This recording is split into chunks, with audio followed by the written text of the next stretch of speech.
there's lots of fans in the How to Train Your Dragon world who like to treat Toothless and the other dragons basically as people. And they get really offended when people suggest the dragons are less smart than people, or the dragons don't think like people, or things like that. There's a large chunk of the How to Train Your Dragon fandom that really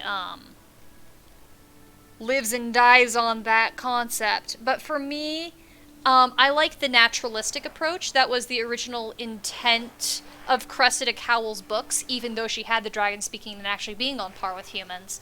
But the naturalistic element was brought even more full force in with the first movie, where the first movie was trying to be like, hey, look at all of these cool, weird dragons that fulfill different ecological roles and suggest this and that from our world. And so there was a lot of science embedded in it, which means that the dragons, to me, came off as animals. And they can be very intelligent animals. They can be very wonderful, sweet, wonderful animals. But they are not people. And so that has always been my take.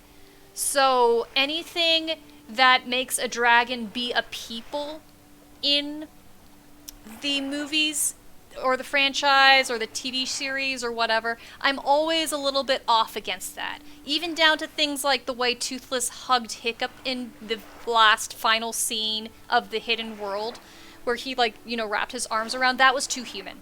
That was too human. And I did not like that. So it's things like that. So yeah, saying, dude, I've seen people treat Toothless like a whole man, and then others who treat him like he's just a dog who doesn't know anything. Yeah, no. Toothless is a highly intelligent creature. Toothless is not a dog. Toothless is a separate species. It's called a dragon, not a golden retriever. And that's how I've always taken it. So, yeah. And, Astrid the Valkyrie hitting things right here. I'm not a fan of dogs, so I didn't like How to Train Your Dragon 2 Toothless either. Yes, you get it. I was willing to accept How to Train Your Dragon 2 Toothless because I liked the movie overall, but it was off, and it was How to Train Your Dragon 2 that started the process of me no longer liking Toothless. Loved Toothless after the first movie. Loved Toothless. And then How to Train Your Dragon 2 I was less enthused because I'm not a dog person. And also the way that it was a change. And it's a whole trope in TV series. It is a whole trope in all of, like, American Western media to create every single animal and turn it into a dog. It is the laziest gimmick that you can possibly do to make the audience go, aww. Like, it's not even trying. It is dumbing down the audience. It's dumbing down everything. It is absolutely boring and abhorrent and stupid to turn everything into a dog. So it's like, do literally anything else. Do you think that's the only way something can be endearing? Do you really think that's the only way something can be endearing? By the way, this is cool. I did not like that Dean DeBlois, being more of a dog person, infused that into Toothless, especially when Toothless in the first How to Train Your Dragon was more balanced, with rabbit behaviors and cat behaviors and dog behaviors. People described Toothless as more cat-like. Really, and, you know, he had more the panther to him, and the animator talked about Toothless having lots of cat imitations, because one of the main Toothless animators at that time had just gotten the cat. So it felt disingenuous to Toothless to change him to more of a dog, even though Toothless was meant to be an amalgamation of people's different pets, because you were changing the balance after we had already met a character, after you had already established a character, after we had already fallen in love with the character.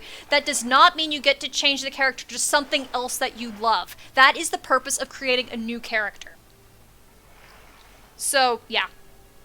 That's my whole spiel. I'm sure people had said a whole ton of really awesome things in the chat that I missed, that I will reread as I go back and maybe rewatch. But yeah, that is,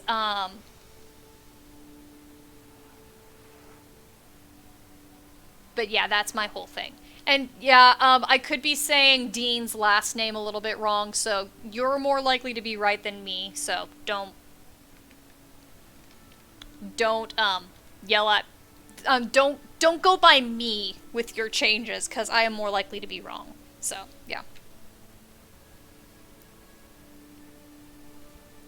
So yeah, I'm actually gonna peep at what chat said just briefly because I'm curious to see what people had said. So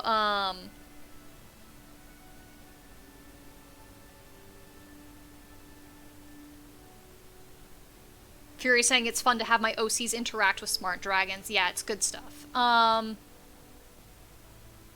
Toothless is so irritating in the Hidden World, and he's literally slathered. Yes, thank you. I did not like Toothless at all in the Hidden World.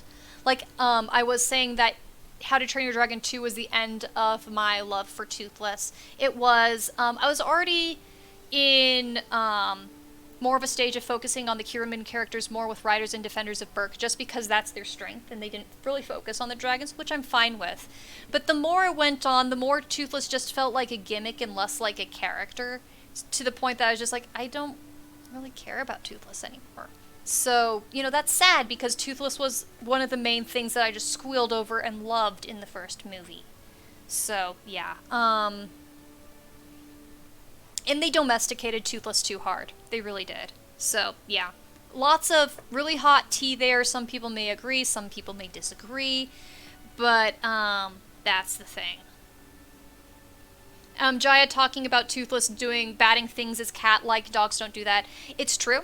I never said that Toothless turned 100% into a dog, or if I, accidentally implied that, I didn't mean to. What I mean is they took the balance away. Toothless was more balanced in the first movie between all the different traits that he exhibited between different pets that people loved. By How to Train Your Dragon 2 times, the majority of Toothless's identifiable behaviors were dogs. So with the shift in there, that's what's off-putting. Silas saying I want Toothless knocking shit off and being aloof and wolf instead of being a puppy dog. Yeah. So, I don't really like when they really went hard on it. So. And Fury saying when I made my dragons a bit smarter than How to Train a Dragon, Toothless is still cat-like. Yeah. Gift to the Night Fury had the best Toothless characterization. Lots of people would agree with you on that one. That one started to hit a little close to too humanized for me in some aspects, just based on Toothless's motivations feeling a bit human-like, but it's still a very sweet movie, and I had zero problems with it. And I know many people treat Gift of the Night Fury as peak How to Train Your Dragon, and it was certainly in that first era of the earliest materials where the tone was very congruent with itself.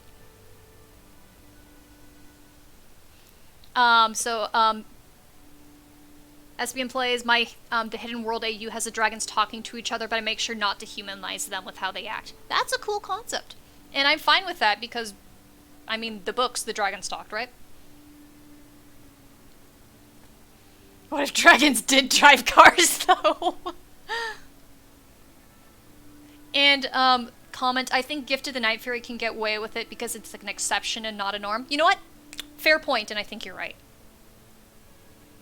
I think you're right. Yeah, that is completely fair. So instead of you guys looking at a menu right there, I will get back to exploring.